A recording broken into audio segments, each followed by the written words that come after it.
Hello everyone, welcome back to Curious Cell. आज हम बात करेंगे ग्लाइकोलिसिस के बारे में। ये ग्लाइकोलिसिस क्या होता है? ग्लाइकोलिसिस क्या है? सीक्वेंस ऑफ रिएक्शंस है जिसमें किसका ब्रेकडाउन होगा? ग्लूकोज का ब्रेकडाउन होगा, जो कि एक 6 कार्बन का मॉलिक्यूल है। किसके अंदर ब्रेकडाउन होगा? 2 मॉलिक्यूल्स ऑफ पायरुविक एसिड, या क्या बोल दिया जाता है इसे, पायरुवेट। और जो पायरुविक एसिड है उसके 2 मॉलिक्यूल इसलिए बन रहे हैं क्योंकि पायरुविक एसिड कितने कार्बन का मॉलिक्यूल है? 3 कार्बन का। और ग्लूकोज कितने का था? 6 का। तो ग्लूकोज का ब्रेकडाउन हुआ किसके अंदर? 2 मॉलिक्यूल्स ऑफ पायरुविक एसिड, जो कि 3 कार्बन का मॉलिक्यूल है। किसके अंडर? अंडर एरोबिक कंडीशंस और lactate under anaerobic condition. Pyruvic acid बनेगा तब ऑक्सीजन प्रेजेंट रहेगी, और लैक्टेट बनेगा तब ऑक्सीजन एब्सेंट रहती है। किससे? ग्लूकोज से। देखो, ग्लूकोज है, ग्लूकोज का हुआ ब्रेकडाउन एरोबिक कंडीशन में। किसके अंदर? 2 पायरुवेट के मॉलिक्यूल। और ग्लूकोज का ब्रेकडाउन हुआ लैक्टेट के अंदर, या lactic acid, lactic acid anaerobic conditions में। ठीक है, तो ये क्या है? ग्लाइकोलिसिस है।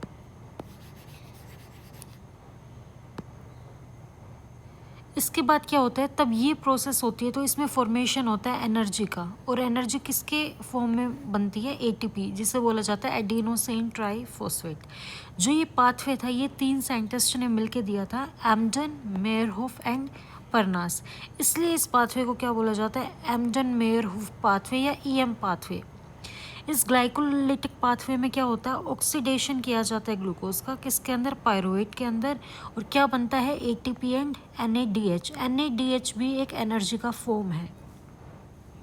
नेट रिएक्शन क्या होगी ग्लाइकोलिसिस की? ग्लूकोज है, 2NAD पॉजिटिव है, 2 इनऑर्गेनिक फॉस्फेट है, 2 ADP, और बन जाते हैं 2 पायरुवेट के मॉलिक्यूल, 2 ATP, 2 NADH। ये क्या है? रिड्यूस्ड फॉर्म है। ये कैसा था? ऑक्सीडाइज्ड फॉर्म था। और 2 वाटर के मॉलिक्यूल बनते हैं। ये साइट क्या है ग्लाइकोलिसिस की? साइट है साइटोसोल और साइटोप्लाज्मा के अंदर होता है। अब डिफरेंस क्या है एरोबिक ग्लाइकोलिसिस में और एनारोबिक ग्लाइकोलिसिस में? जो एरोबिक है ये ऑक्सीजन की प्रेजेंस में होगा, तब ऑक्सीजन बहुत अमाउंट में प्रेजेंट रहती है। और एनारोबिक, जब ऑक्सीजन की कमी रहती है तब कौन सी प्रोसेस होती है? Anaerobic glycolysis. इसका फाइनल प्रोडक्ट है पायरुवेट, और 8 ATP के मॉलिक्यूल्स बनते हैं। इसका फाइनल प्रोडक्ट है लैक्टेट, और 2 ATP के मॉलिक्यूल्स की फॉर्मेशन होती है। इसमें क्या होता है एरोबिक कंडीशंस में? Pyruvate is converted by pyruvate dehydrogenase to acetyl coenzyme A. Pyruvate, glycolysis हुई, ग्लूकोज से बना पायरुवेट। अब pyruvate with the help of enzyme pyruvate dehydrogenase किसके अंदर कन्वर्ट हो जाएगा? एसिटाइल कोएंजाइम के अंदर। और ये आगे TCA साइकिल या सिट्रिक एसिड साइकिल बोला जाता है, उसके अंदर यूज़ किया जाता है। एनएरोबिक कंडीशंस में पायरुवेट कन्वर्ट हो जाता है लैक्टेट के अंदर। किस एंजाइम की हेल्प से? Lactate dehydrogenase. और जो तब ऑक्सीजन आ जाती है, दोबारा से बॉडी को ऑक्सीजन मिलना शुरू हो जाती है, तो वापस लैक्टेट किसके अंदर कन्वर्ट हो जाता है?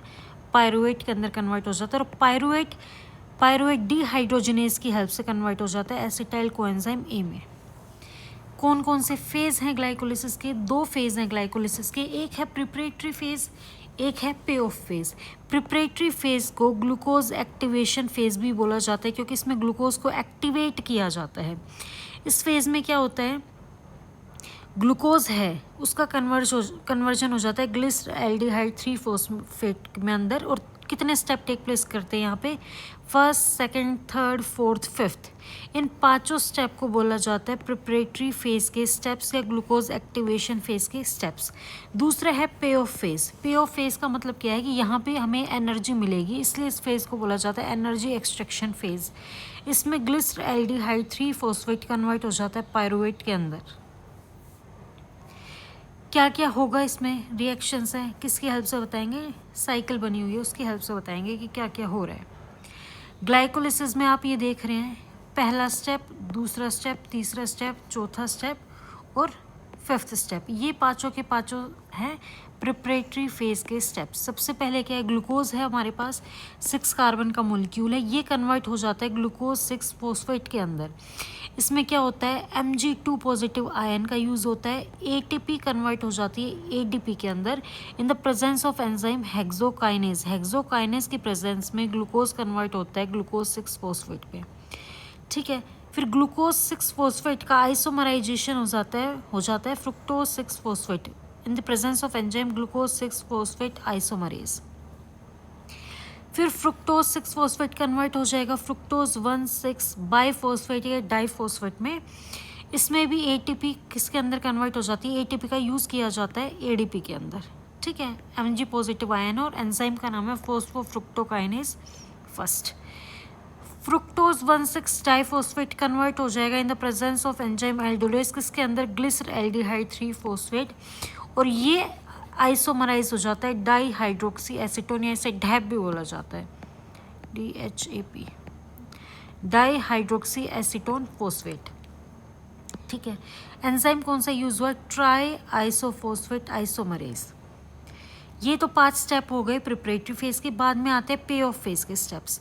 अब जो ये ग्लिसरल्डिहाइड 3 फॉस्फेट है ये कन्वर्ट होगा 1,3-bis फॉस्फोग्लिसरेट, और यहाँ पे NAD को क्या कर दिया जाएगा, reduced in the form of NAD positive. कौन से एंजाइम की हेल्प से, ग्लिसरल्डिहाइड 3 फॉस्फेट डिहाइड्रोजिनेज की हेल्प से।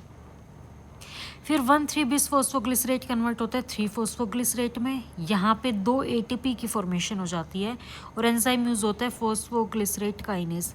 3-फॉस्फोग्लिसरेट कन्वर्ट होता है 2-फॉस्फोग्लिसरेट के अंदर, एंजाइम यहाँ पे यूज होता है फॉस्फोग्लिसरेट म्यूटेज, और ये फॉस्फोग्लिसरेट म्यूटेज किसके अंदर कन्वर्ट हो जाता है, phosphoenol pyruvate in the presence of enzyme enolase, और यहाँ पे वाटर का रिमूवल हो जाता है, 2 मॉलिक्यूल्स ऑफ वाटर यहाँ पे रिमूव होते हैं।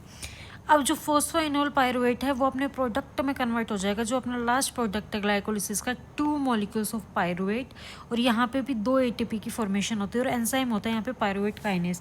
तो देखो 2 एंजाइम की फॉर्मेशन हुई, सॉरी यहाँ पे 1 ATP यूज़ हो गया, यहाँ पे दूसरा ATP यूज़ हो गया, 2 ATP यूज़ हुए, और ATP बने कितने हैं, यहाँ पे 2 बने हैं और यहाँ पे 2 बने हैं, टोटल ATP बने 4, यूज़ कितने हुए थे 2, तो अभी कितने ATP बच गए, सिर्फ 2 ATP, पर हमने क्या बोला था एरोबिक ग्लाइकोलिसिस में 8 ATP बनते हैं।